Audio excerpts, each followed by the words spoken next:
And here we go. Well, hello, everybody, and welcome back to Wisdom and Wanderlust. I'm your host, Michael Bennett, co-founder of ExploreX. And as always, joined by my two friends and colleagues and our expert travel designers, Robin and Amanda. On behalf of the entire ExploreX team, both here in the States and around the world, we want to send a sincere thank you for joining us today. We are pumped to have our good friend David Alport with us today and talk. David will tell us more about the superpower of setting intentions in life and in travel. But before we jump into that, a few reminders. If you are new to the ExploreX community, you can learn more about who we are, what we do, and what makes traveling with us so special on our website, which is explorer-x.com. Of course, we always love talking to our travelers, so feel free to reach out to us at hello@explorer-x.com. And also be sure to follow us on social media at GoExploreX. We also have a few housekeeping items for everyone. We're going to keep this as close to an hour as possible, and we are, as Michael said, recording. So this will be available afterward, and we'll email everyone a link. If you have any general questions as we go along, please use the Q&A box at the bottom of your screen. We'll answer questions as we go through today's conversation. Awesome. Thanks, Amanda. All right, so one of the fun things that we've been doing over the past few weeks was a question of the week, which tends to be themed around the topic of our webinar for today. So today's question of the week that our team is going to have a chance to answer before we dive into our chat with David is this: what is one thing that you do before every trip that gets you in the right mindset for your travels? Amanda, I'm going to toss it to you first. Ooh, changing it up. Yeah. One thing I do, I fortunately have a lot of very well-traveled friends, being in the industry, knowing a lot of people. And whenever I head somewhere new, I always set up time to talk to as many as I can about their own personal experiences, ask a million questions, really just dig into the destination and get a better idea of where I'm visiting, and learning as much as I can from their personal feedback to really just get myself feeling a better feel of where I'm going. So nice to get that personal connection from others. Totally. How long have you been doing that? Since I've been traveling. You are actually doing the things that we invite and encourage our travelers to do. Yeah, absolutely. I think it's nice to read books and to learn things, but to be able to have a conversation with somebody and ask questions and get their personal feedback of everything, it's helpful to do that. So I like to make time and set up time to get into everything with people I know and I trust. You're doing that a lot with your upcoming trip to Ireland. Yes. So yeah, I've seen it in action. You're a data collector and information gatherer. I am. I love what I do.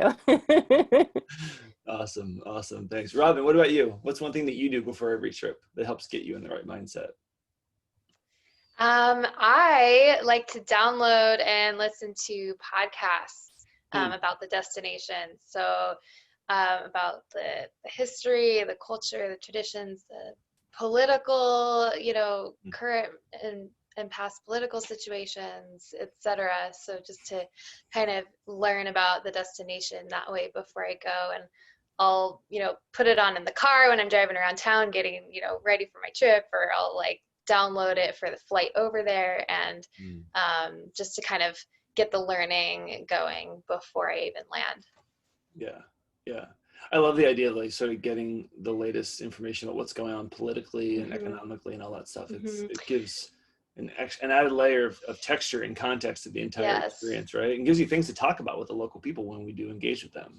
Yeah, I especially did that when I went to Colombia because of just the political situation there. And yeah, that was fascinating. I'm sure it opens up tons of conversations, right? It does, yes.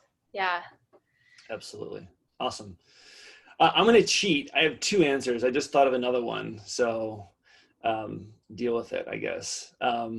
The one that I was thinking about before this was the fact that, and I've done this forever, is I like to sit down and, from the, practice what we preach book. I love to sit down with a journal. And I think one of the things that I've been doing for years and years and years is just sort of doing a self-assessment of where am I right now in life? Like what's working really well, what's going great. And then also looking at what's not where I want it to be and what are some of the things that I'd like to improve or have different. And then from that, I sort of let that drive a bit of a mantra for the trip, whether it's about being more adventurous if I'm feeling pretty stagnant and stale in what's going on and too busy but not having enough fun in life, or being more curious or whatever it might be.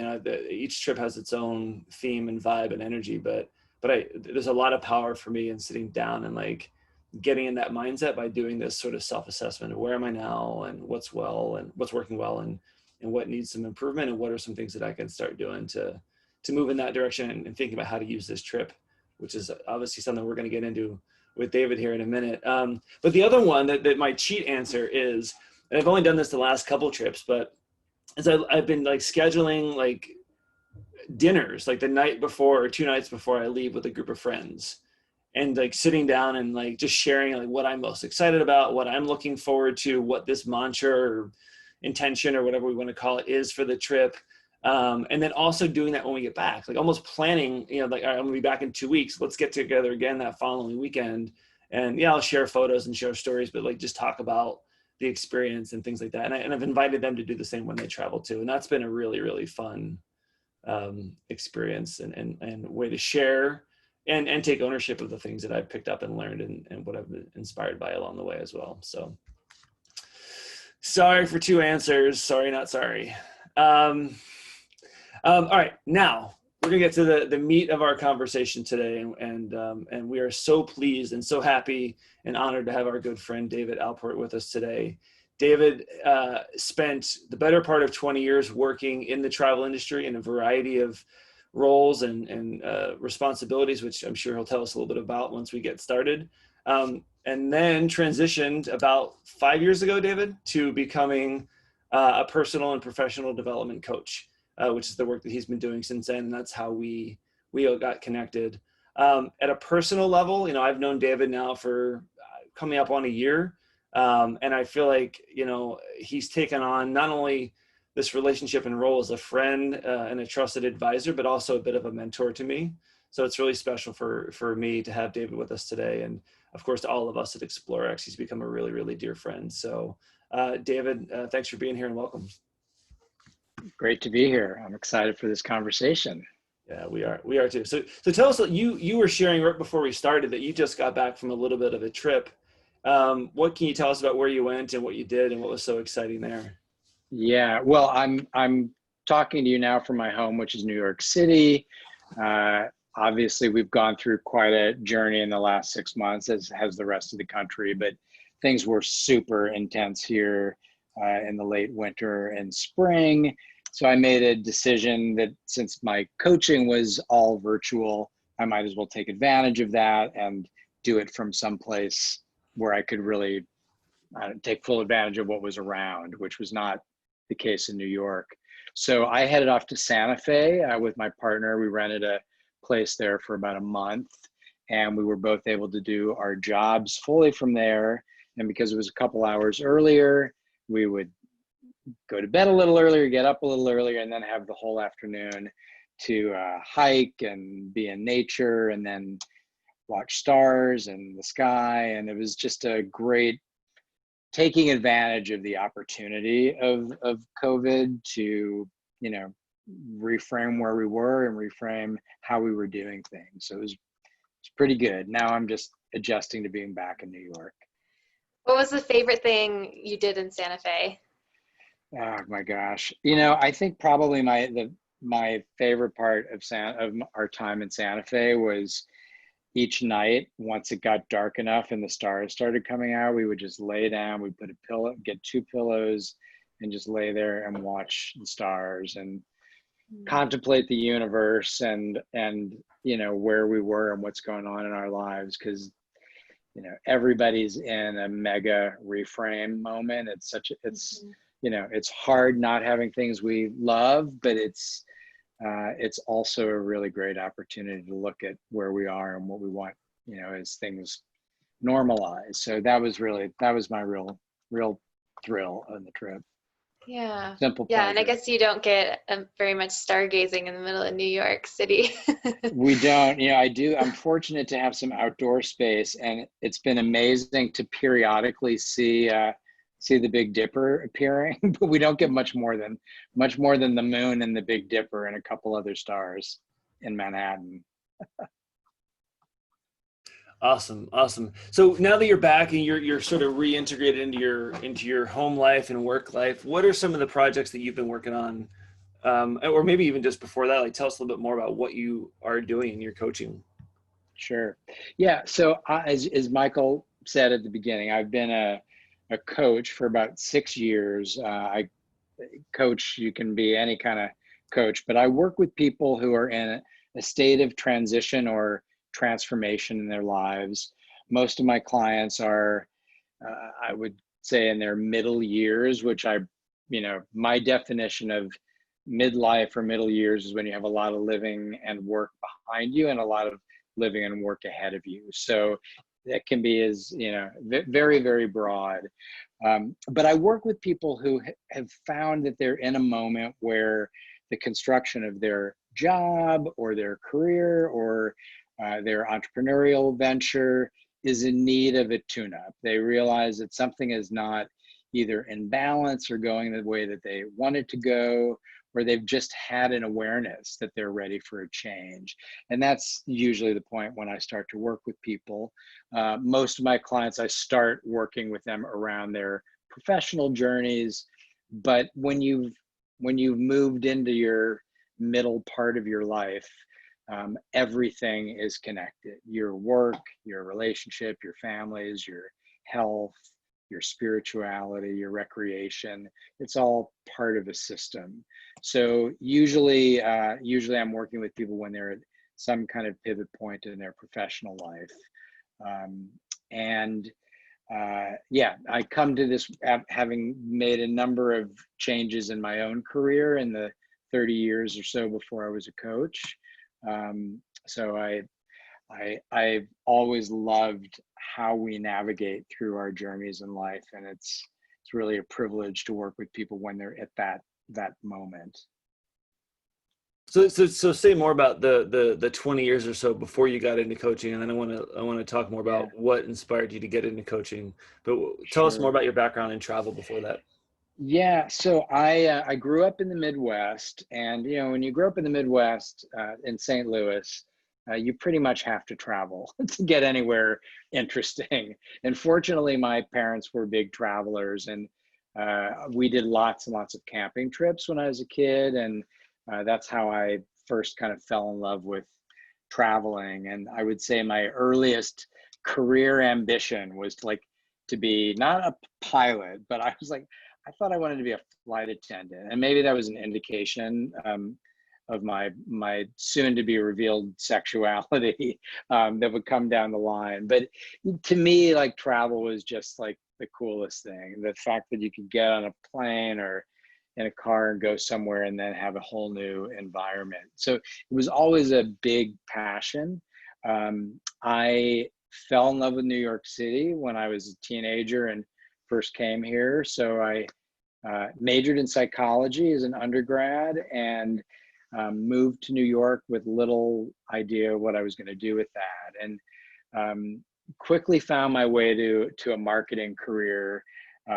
My first part of my career working at American Express, and I went to work at Amex because it was really the only big travel company in New York at that time. Didn't love my corporate years, but I did learn and grow a lot during that period of time.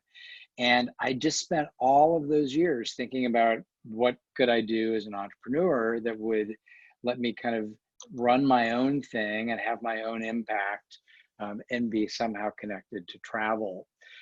And as I referenced, I had, ultimately realized I was gay and came out of the closet not long after moving to New York. And it was really clear to me as a traveler that there was very little good information for gay and lesbian travelers, now LGBTQ, but back then gay and lesbian. And so I had learned about the newsletter business. I was running a newsletter product at American Express, like a last minute weekend program they had. This is back in the 90s, and understood that business, and met a guy at Amex who was also kind of anxious to go do his own thing. And we left our jobs and created a print publication called Out and About, which was just unbiased, irreverent information about where to eat, play, dine, party, stay as gay travelers. And it was just a dream of an entrepreneurial journey. It was a decade where our work and our lives were very, very fused, very integrated, and the meaning was there. We saw the world. We had a big impact on the industry. We had a great time. We published a couple of guidebooks and then launched a website when the web happened. There wasn't a web when we started. And then we're fortunate to sell that business to a .com during the first .com boom. So it was just an incredible, yeah. Quick question: was that a side hustle, and were you still working at Amex then, or was this your full-time work? No, we took a big leap and quit our jobs at Amex and started the business. And it at the time, I don't know, like there weren't, I didn't have many friends or colleagues who were entrepreneurs then. It's, very different world today. But I remember people would say, aren't you nervous about like leaving your salary and leaving your job? And I was like, well, the way I looked at it, the worst possible thing that could happen is that I would get, deeply depressed, our business would fail, and I'd like kill myself. And the next worst thing that could happen is I would have to go back and work at American Express again. So it really didn't seem that bad. I knew I had options. I love the perspective on that one. Yeah. I always, working with clients, I often will have them, you go to the worst case, look at the best case, and you're probably going to be somewhere in the middle. Yeah, absolutely. Wow. Okay. So you sold that Out and About, and then how did you transition from then into coaching, or what was your path after that? Yeah, no, I had one more big pivot in there. After selling the business, I really wanted to start another company, but I just didn't have a new idea, and I played around with a bunch of them. But I was doing mostly consulting, and I had a travel-related consulting project that was connected to the global health world. And I won't get into all of the details, but it was a project that was intended to raise micro donations from travelers when they for global health causes. And it was created at a very high level, like at UN level work. And the project was ultimately a total bust. It became fairly clear early on, but the project took me into the world of global health, which was not an area I was interested in. But what I had been very interested in and trying to figure out was some kind of play at the intersection of travel and philanthropy. And I never really figured that out. But what I did understand when I looked at the people who were really making a difference in philanthropy in the world, and with, Bill Gates as sort of model number one, was that the way people come to embracing change is when they see things that need changing. And, with people like Bill Gates, I mean, it was running their global businesses that had them in places in sub-Saharan Africa, in Southeast Asia, in parts of the world where they were doing business and building customers and having employees, where there were serious intractable problems that needed to be addressed. And I mean, we've all seen the Bill Gates journey from, businessman to incredible philanthropist. So that intersection was very interesting to me. And what ended up happening because of that project is there was a need for a head of communications for this global health entity I was working at. And I didn't have another job. I was doing consulting, and I thought, it would be an interesting opportunity to learn about how change is made in the world. It was very different than being a small business entrepreneur. It was almost the polar opposite in terms of the large multinational entity I was working for. But it was in a lot of ways still very connected to my interest in seeing how the world works. But rather than doing it through the lens of tourism, I was doing it through the lens of philanthropy and how change gets made. So it was a very rich 8 years, and during that time, I did go to many parts of the world I'd never been to before. But the more interesting thing was that the way in which I entered them, going to refugee camps, and working in issues where a typical traveler has a very hard time seeing that aspect of humanity in life. So that was the next phase. And so what did you yeah. take away from those experiences? You're going into places and seeing things that most people don't get to see. How did that sort of further ignite your fire? Well, it certainly, I think it probably changed to some degree the way that I have looked at my own traveling since then. I think I've become even more interested in connecting to, I think most travelers, and certainly Explorer X travelers, are looking for the richer experience when they hit the road.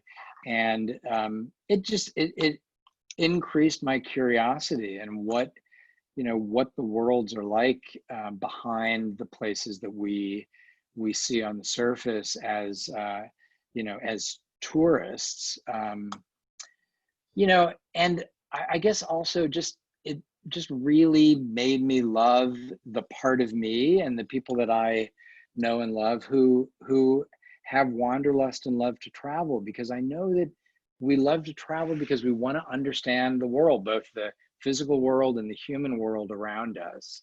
And though, of course, I don't have the ability to travel to some of the kind of places that I went before, it just kept the flame really, really burning strong to know what the world and what humanity is all about. And that's why I love travel so much.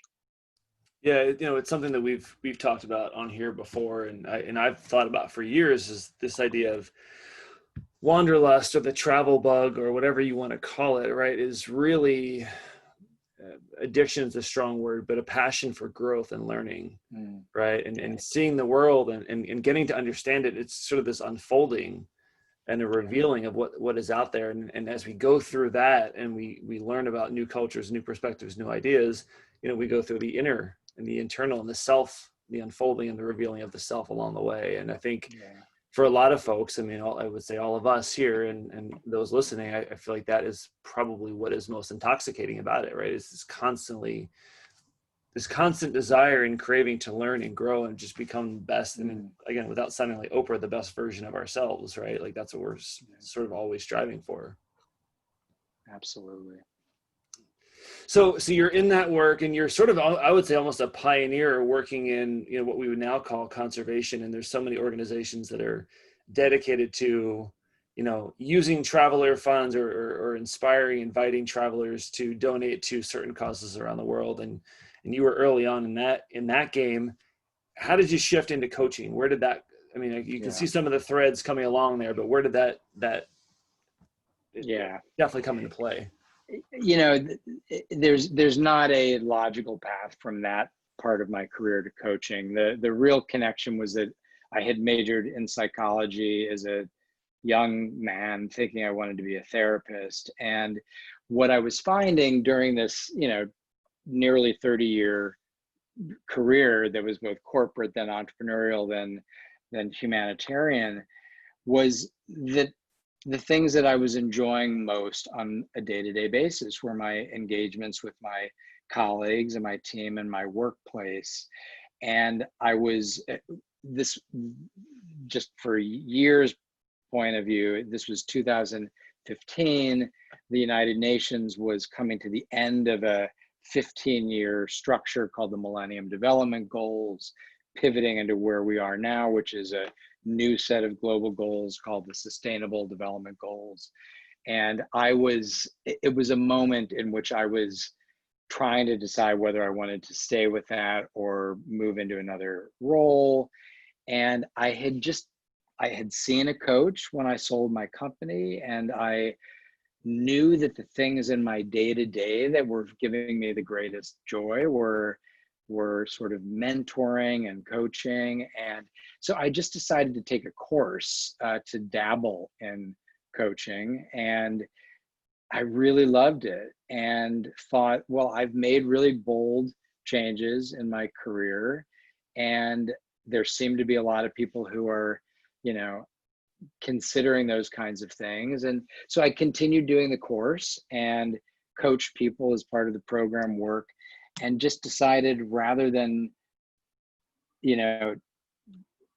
making a next evolution in my professional career, I was going to switch my career one more time and become a coach full time. And because I've been working a long time and have a big network, and I'm somewhat of an extrovert, I was able to get my practice up and going. And it's been, I have to say, with the exception maybe of my, entrepreneurial journey, which was just so rich and fun, and I was a lot younger then, this is just the most enjoyable work that I do. I feel very privileged to get to do it every day. I love the courage that you've had to several times just sort of say, all right, I'm going to take a hard left here, and trusting yourself and trusting the universe, and understanding that you're probably not going to end up depressed and dead someplace, but there's probably levels of things in between there, and you'll be able to recover and bounce back from that. How did you, we're here to talk about the superpower of intention. Yeah. Is that something that you sort of brought to your coaching from day one? Has that been evolutionary as you've gotten into that? Tell us more about that. Yeah. So, I will say that at the time that I became a coach, I don't know that I'd ever read any self-help or self-development book. It was not my thing. And what's amazing is there are so many incredible thinkers who are putting out books and podcasts and other things right now. We are just in the golden age of self-development. And it's been really, I wish I had been consuming more of that content. But what happened with the intention stuff is that almost from the very beginning, when I began coaching people, I found myself working with this thing called intention. And I would define intention as a determination to act or be a certain way, with some kind of goal in mind. And when you're making change, when you're contemplating change, intention really becomes a superpower.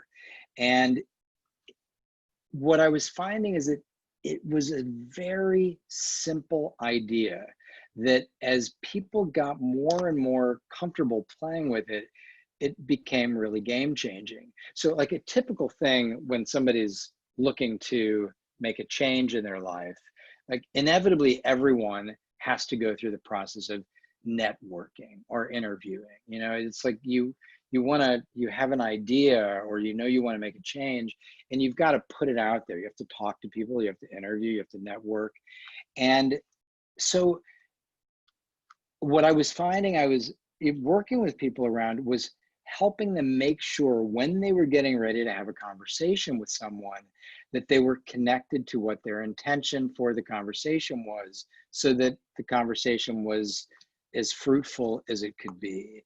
And it just, what I realized is that if you could build that practice of really moving, in fact, I kind of came up with what I feel is I don't know if I didn't come up with it, but what I landed on is the really key question of intention and this can maybe be a theme for some of this, is to ask yourself, what do I want to have at the end of this engagement or conversation or meeting that I don't have now?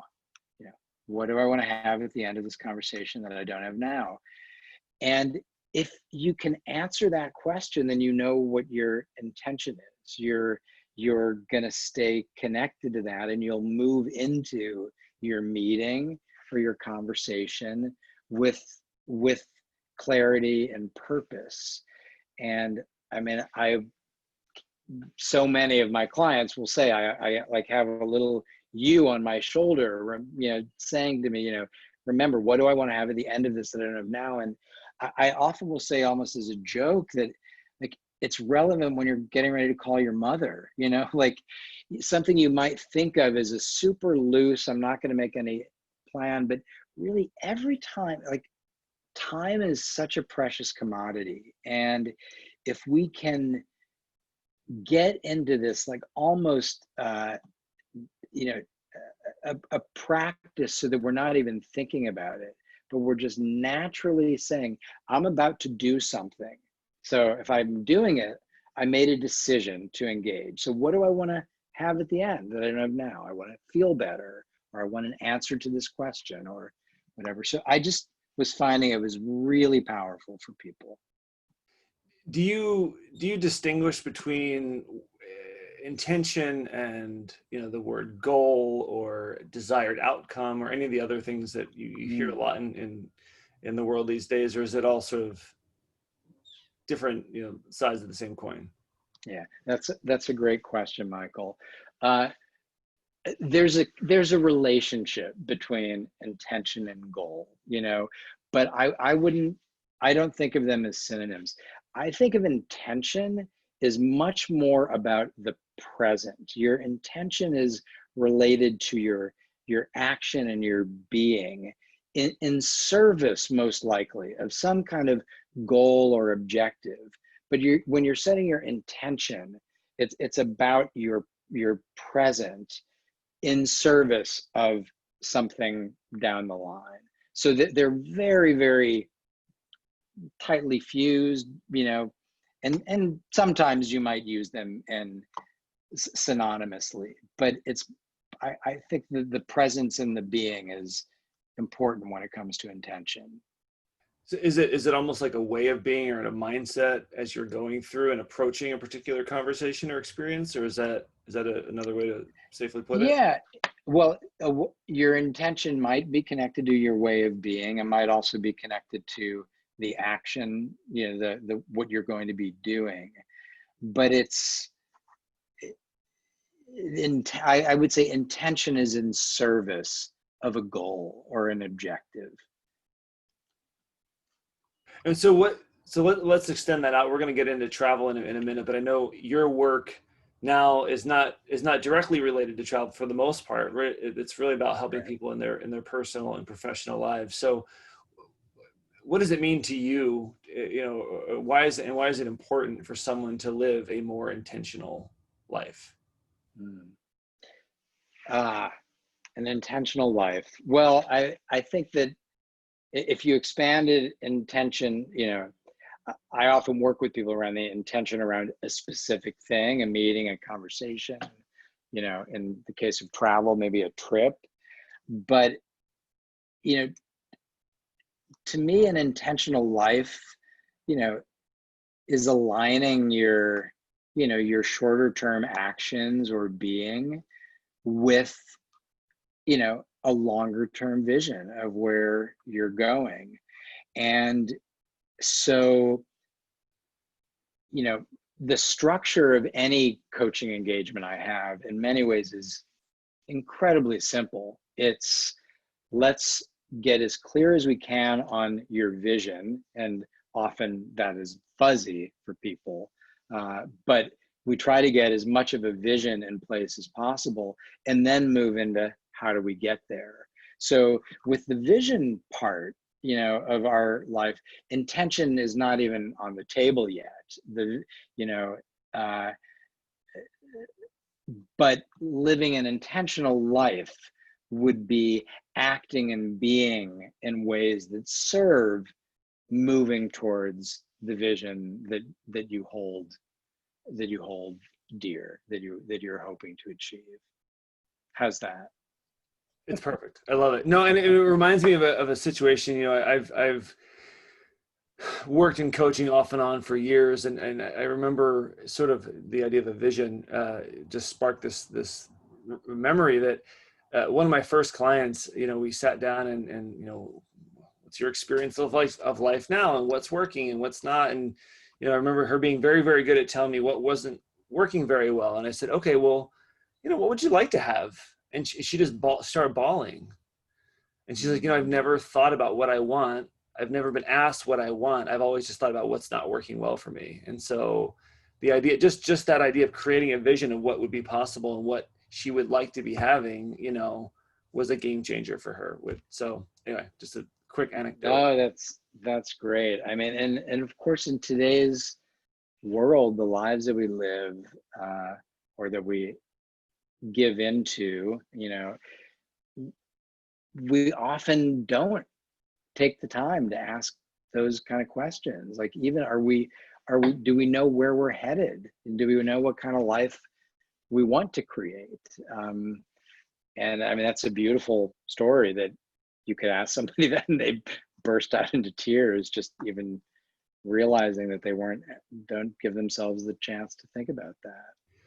Yeah, and you know, something I'd love to get your thoughts on this too. Something that I've been connecting with lately, sort of philosophically, is that, you know, oftentimes people will say, you know, I want this house, I want this object, I want this car, I want this job, right? But I think more than anything, what they're looking for, those are placeholders, right? They're proxies for an emotion or a feeling or an experience of life that they're having. And if we can sort of guide them to say, okay, this car, this house, this job will let you, or you think will have you feel a certain way, or it will inspire certain emotions. And that's what we're targeting, right? It doesn't matter whether you have this car or that car, or this job or that job. It's just, what is the experience of life that you want to be having? What are the feelings and the emotions that you're craving? And how do we build more towards those? Yes, absolutely. So how do we apply this to the travel world? I know you had started dabbling in the travel world as the travel coach, which is something that you're not actively doing right now. Is that correct? Well, it's active for anybody to see. I'll explain a little bit more about that. Yeah. Well, so the intention stuff is so beautifully connected to travel. You know, I don't do travel coaching with my clients, although if my clients are going on a business trip or a leisure trip, I'll always bring intention in. So here's where it connects. Traveling is by definition intentional. You know, we're on any trip we take, we are spending time, money, and energy leaving our regular lives to go do something else. And so let's just say that intention is baked into the idea by itself. But you know, when it comes to, you know, what I think Explorer X and maybe, you know, more evolved travelers are all about is, you know, what we're really doing when we set out to travel is we're hoping to transform ourselves. And that, you know, in the work that I do as a coach, I mean, everybody's in a state of transition or transformation. And, you know, as a longtime travel industry person, you know, I just started thinking about the intention work I was doing with coaching, and thought, well, this is really powerful when it comes to travel.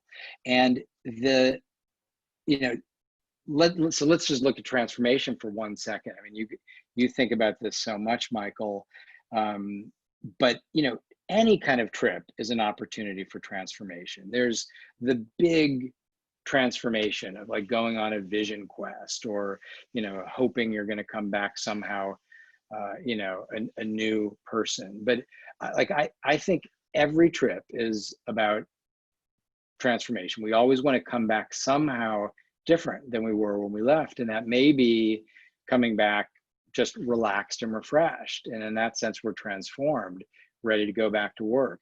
It may be coming back with our relationship deepened or repaired or like taken to a new level, you know, or it may be any of the many ways in which we grow. We learned, we challenged ourselves, but like everyone wants to come back from a trip transformed. And one of the really cool things that you can do is make sure you're connected with what your intention is for the trip before you go. And, you know, let's assume it's going to be something in one of those buckets. I want to relax or restore my body. I want to build a relationship. I want to grow myself. But when we can connect to that intention, and especially if we're traveling with others, make sure we understand what their intentions are, we can then align our actions, our behaviors, our reactions with the intention in mind. And again, it's like this idea that the intention is just serving the goal. It helps us decide how we want to act or how we want to be. You know, so when the restaurant you were really hoping to go to ends up being closed that day, you know, if your intention on the trip was, you know, first and foremost to, you know, to relax and restore, you may be able to connect with that and say, you know, I just don't want to get agitated. That's not why I'm here. Or, you know, the intention really can be a compass to how you act and be. That's how I like to think of it. Yeah, yeah, I love it. And you know, you and I have had many conversations about the word transformation and transformational travel. And you know, as we've discussed, you know, my belief is that any travel experience has the potential to be a life-changing or transformational experience. And you know, from where I sit, I think that, and I you know, I don't necessarily believe that we change who we are, but we change the way that we're living our lives, right? And we sort of goes back to what I was saying before about sort of the revealing and the unraveling and the unfolding of like, you know, and the awareness, the deepened awareness of who we are and what's, you know, what's out there in the world. And that helps us to sort of see ourselves, see the world differently, right? Like I've said this 100 times just in this webinar, right? The only reliable source of action is how we see the world, right? And traveling gives us that opportunity to begin to see the world and see ourselves differently. And that will then, I believe, inherently inspire us to take new actions in our lives, big or small, when we get home. The key to this, and what I appreciate most about what you're doing and the superpower of intention, is the fact that most people go into a travel experience blind, right? Mindless, if you will, right? And they don't think about what they want to get out of it at the end. They don't approach it as an opportunity to actually learn and grow, right? And it doesn't have to be overwhelming, and it doesn't have to be heavy, and it's not hard work necessarily, right? But just sitting down and saying, hey, like, you know, one thing I'd like to practice on this trip would be being more courageous, or being more curious, or being more spontaneous, or blah, blah, blah, right? And these are things that I'd like to do. And just that idea of sitting down before you go, setting whatever intention you might have, whether it's, I think opens up channels and you know, the number of my own experiences, but the number of people that I've heard, you know, that have traveled with ExploreX come back and say, hey, just setting that intention, just that simple act of saying, I want to be this way on this trip, or I want to do this thing on this trip, or this is what I would like to have when I get back, this sense of feeling and emotion when I'm finished with this trip, right? That led them to engaging with the entire experience very differently, in a much more exciting and inspirational and you know, way, fun way. It led to really deep and meaningful conversations that they've had with others, with people they were traveling with, or even periods of reflection. So it's such a small thing to do, right? And yet it's such a really, really powerful tool to have in our toolkit when we're heading out to travel, because that triggers all of these amazing benefits. So yeah, so I love it. Totally. Yeah, I remember I went on that trip, and this was an example of intention setting in a way that really worked for me. I was on a trip about a year and a half ago to southern Spain, and I remember we got to Sevilla, which is where the trip started off. And my intention for the trip, it had been kind of a stressful period, was to have a really deeply sensory experience. I knew that it was an area of color and smells, and we were going during a high religious holiday, and I just really wanted to be present for the sensory experience. And I'm a planner, and I remember we got to Seville, and probably the second day we were there, my partner's super easygoing, and I was frustrated because I couldn't figure out where we were supposed to be going, and I didn't really know where to eat that day, and I like to have things planned. And I was finding myself buried in the guidebook, frustrated that I couldn't figure my way around. And I remembered that my intention was to stay connected to my senses, and my sort of mantra, was around that. And so when like a moment like that happened, I just closed the book and closed my eyes and just breathed in. And it was Seville, so there was all this amazing orange blossom stuff, and it just completely brought me back to why I was doing the trip that way. So I often will say to people, if you can answer 3 questions, like what's my intention on the trip, or intentions, and share with someone else. I often ask myself, how do I want to be on the trip, and think about it in terms of being.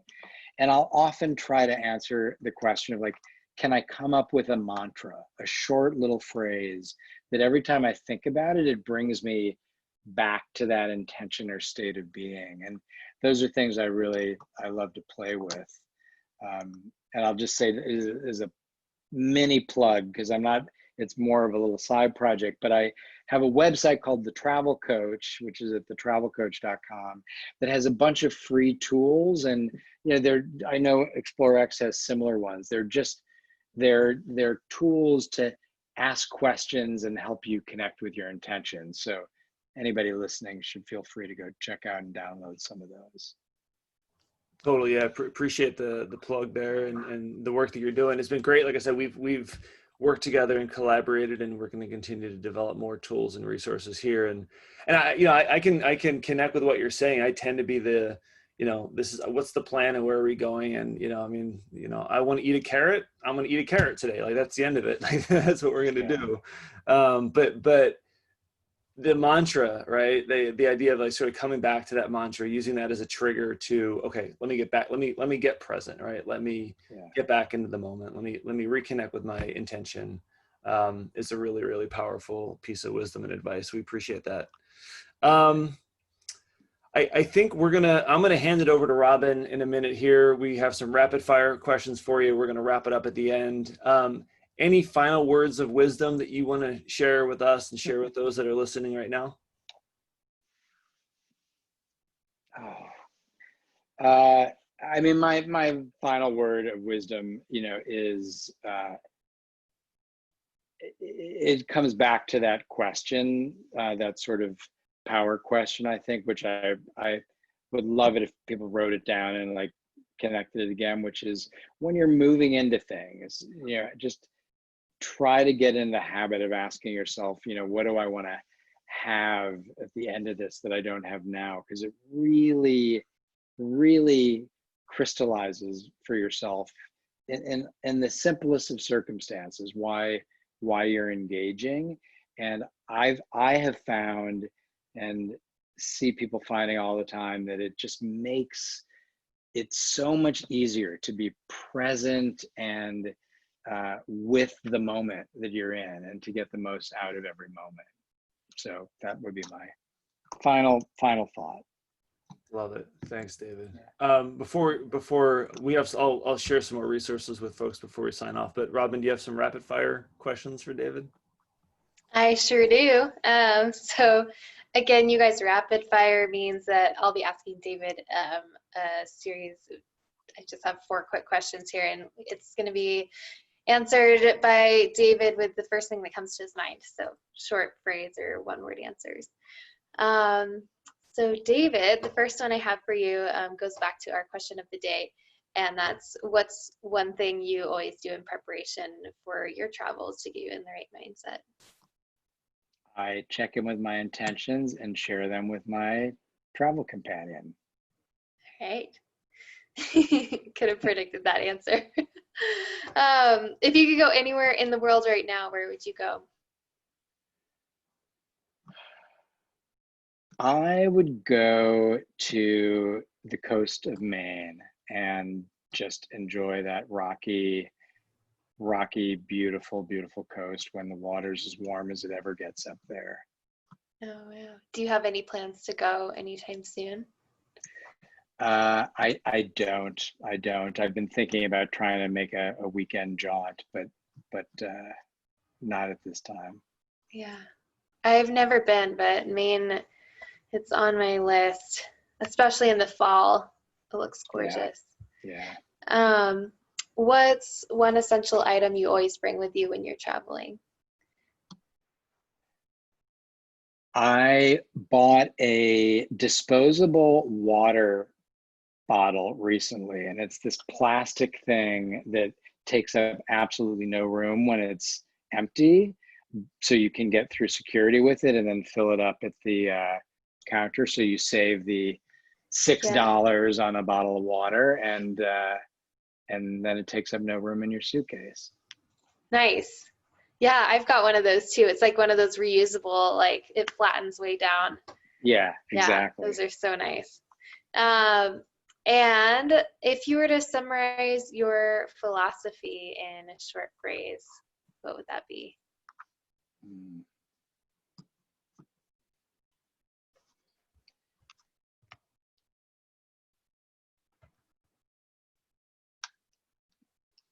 Love as much as you can.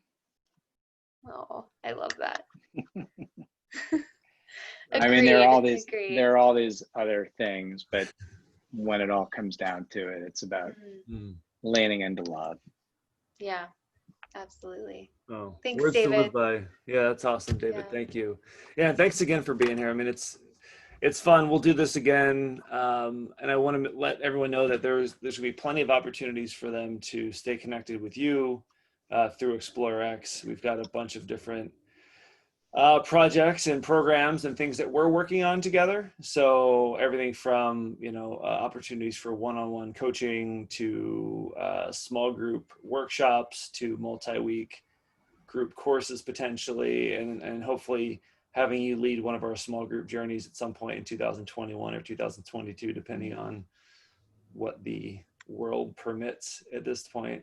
So, but David, thanks again, man. It's always fun. So we'll be sure to have you back sometime real soon. Thank you. Thanks for what you guys are just so on the cusp of what travel should be. So I am super psyched that I've gotten to know you, and look forward to the adventures we'll do together. Absolutely, man. Thanks again, David. Tons of fun. Cool.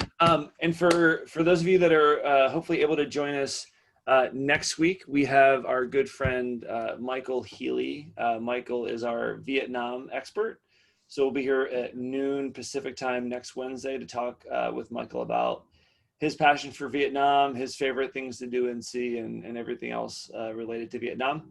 If you have questions for David, please feel free to email us, david@explorer-x.com, travel@explorer-x.com, hello@explorer-x.com. Pretty much anything at explorer-x.com will get it. Obviously, you can learn more on our website, explorer-x.com. Follow us on social media, go ExploreX. And if you want to learn more about membership, there's some great membership benefits. This is a program that we launched just a few months ago with some really exclusive ways to connect with our travel community, discounts on gear, discounts on other program services and offerings that we're going to be having in the future. Please check out that. You can learn more at explorer-x.com/join to learn more about our membership. Again, everybody, Robin, Amanda, David, thanks again, guys, and have a great rest of your day. Thank you. Thanks. Bye, guys. Cool. See ya.